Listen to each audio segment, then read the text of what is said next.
Ta-da! Look at this. Okay, cool. So the domain's propagating, still not getting around to everywhere, probably because of the dormant issue.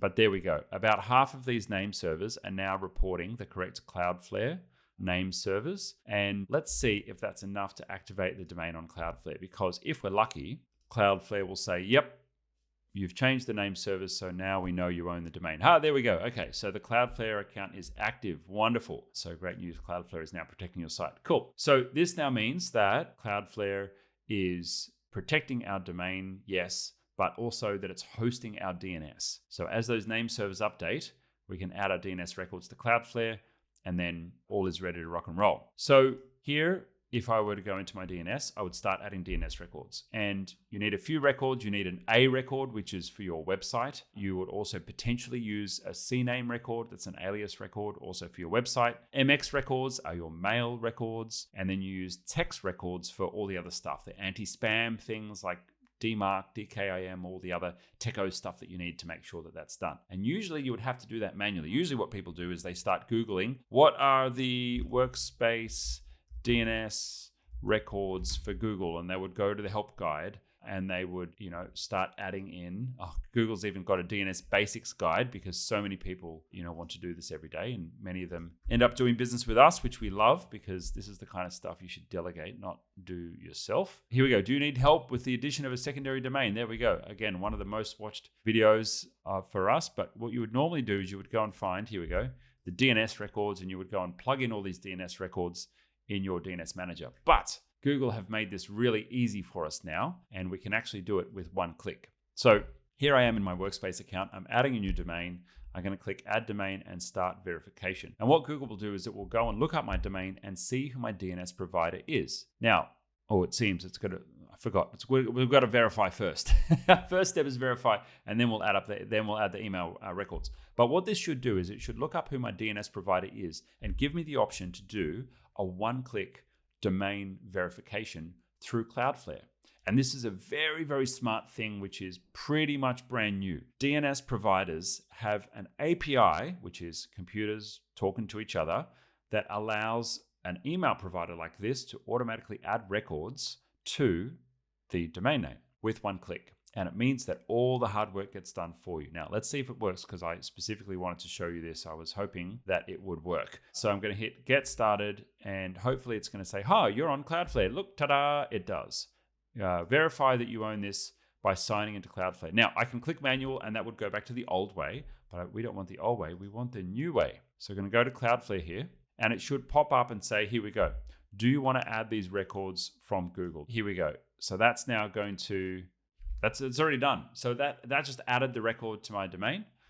Here we go. Your domain is verified. And then DNS records, if I refresh my Cloudflare, the record will be in there. Ta-da!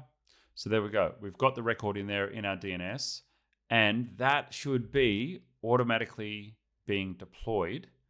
And it may even show up if I check what's my DNS?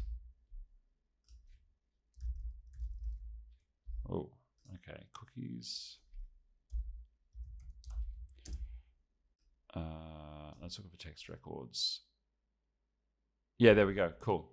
So Google's verification is starting to be deployed. It's not quite everywhere yet, but it's starting to be deployed. Within an hour, this should definitely be deployed everywhere. I've got a feeling it actually doesn't matter that I expose this to the internet, because Google will generate a new one if someone tried to steal my domain for them to add to my Cloudflare account, which they can't do. So, okay, cool. So we've verified the account, right?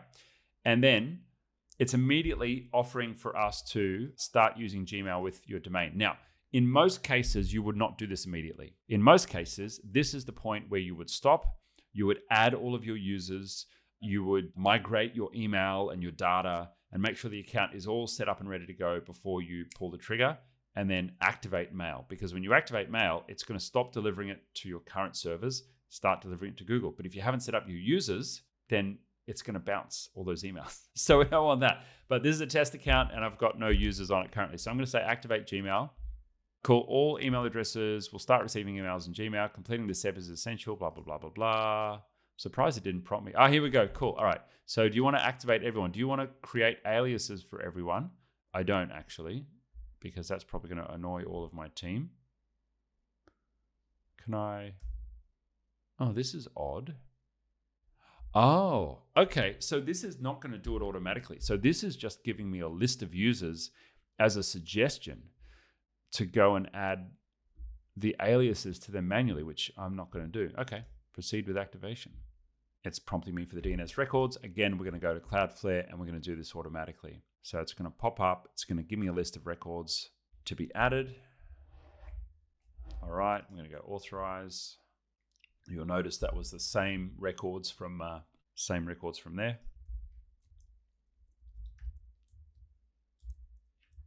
Here we go. All right, Gmail's now ready. Done.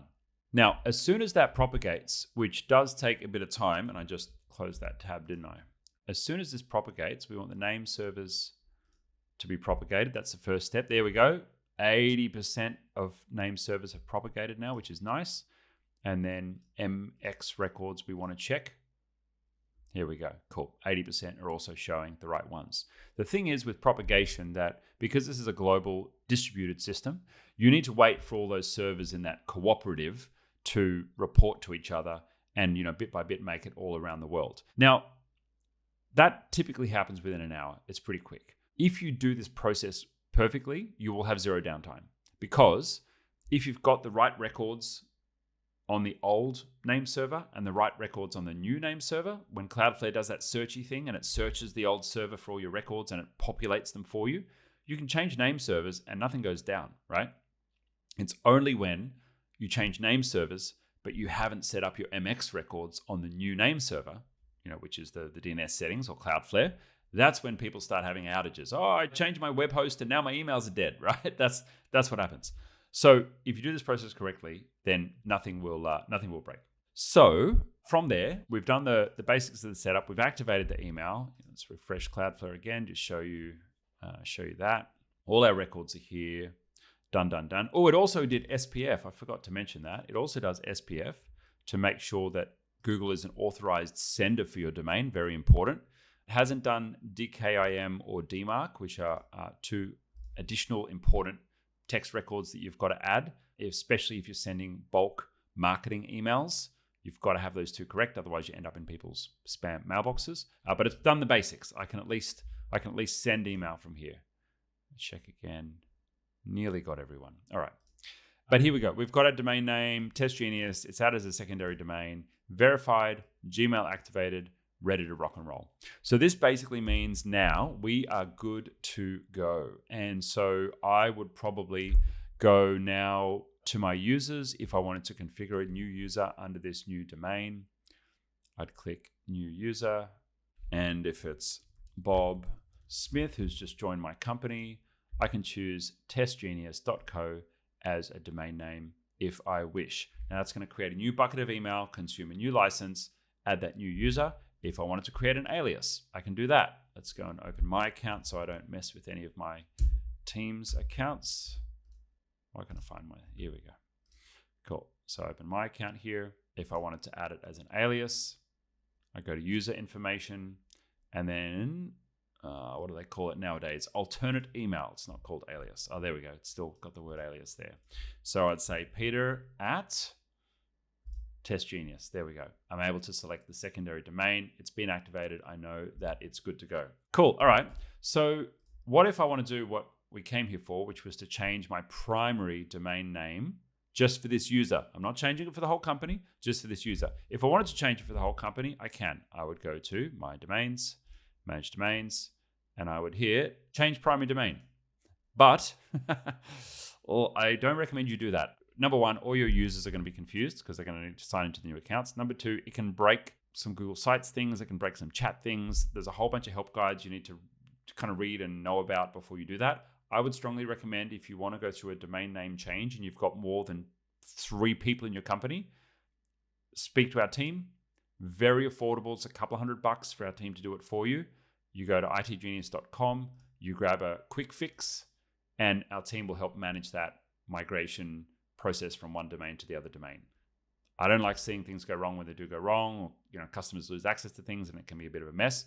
If you've got like 2 or 3 people, it's probably going to be okay. If anything breaks, you're only annoying a couple of people. But if it's going to interrupt the work of 10 or 15 or 20 or hundreds of people, please reach out to us. It's much easier. But that's how you would do it. You would click that button and it would change it for everyone. Obviously, I got, 30, 40, 50 people on this account. So there's no way I'm doing that without a planned process of change management before I go and do that. Otherwise, my team won't be able to support our customers tomorrow. Okay, so let's go back to my user where I was. I want to change this just for my user. So I'm going to search for my user here. And it's a bit confusing, I'm going to rename the user. So I go to the rename menu, and rename menu lets me change primary domain of this user. Now, the thing I love about this is Google's very clever. When I update this user, it's automatically going to add my old email address as an alias. So it even tells me Peter can now use that as an alternate email address. The old address still works, which is really cool, right? So, it also says Peter may not be able to use certain services for up to 3 days. I don't know what it was referring to exactly, but I think it was chat. Cool. Okay, so it should have changed that email. Sometimes you've got to refresh in the admin panel because user updates can be a bit slow. Here we go. Ta-da! New user, Peter at testgenius.com. Now, it should pretty much immediately change that. There we go. Testgenius.co. It's immediately changed that in my login, which is pretty cool. Like if I go to my Gmail, it should have immediately changed that. There we go. TestGenius. Sorry, let me zoom right in so you can see. I'm going to compose a new email. I've only got one email to send from, so that must be going from that one. And on my Chrome profile on my computer, okay, it still has the old one there. That's interesting. So how about we try, I'm going to quit. Actually, no, I'm just going to close this profile. But eventually, it's gonna bug out and it's going to tell me to re-sign in as this user. So let me go and open up. I'm going to go to my history and restore that window with all my tabs. Okie dokie, cool. So there you have it. We have completed a user change, or we've completed a domain name change for a single user. And the cool thing about this is I get to log in with that domain name. So if you're a company and you've got, let's say you've got multiple brands, right? You've got peterspetfood.com and petersaccountingfirm.com. You can have both those brands under one Google Workspace account if you want. Now, if they're very different businesses or you have different business partners, it's not my recommendation to do that. My recommendation would be instead to have them in 2 separate Workspace accounts. But if you've got exactly the same team managing multiple brands for you, and for most people, what that looks like is one financial services company and one accounting firm. Great. They're really close to each other, right? So that makes sense to keep them the same. It might be one e-commerce business and one advertising agency or branding agency. Yep, that makes sense. Running them together in the same account is fine as long as you're happy to pay to split them out if you need to split them out in the future, which becomes a bit of a pain, but is very doable. If you need more help with what we've covered in this video, itGenius provides support services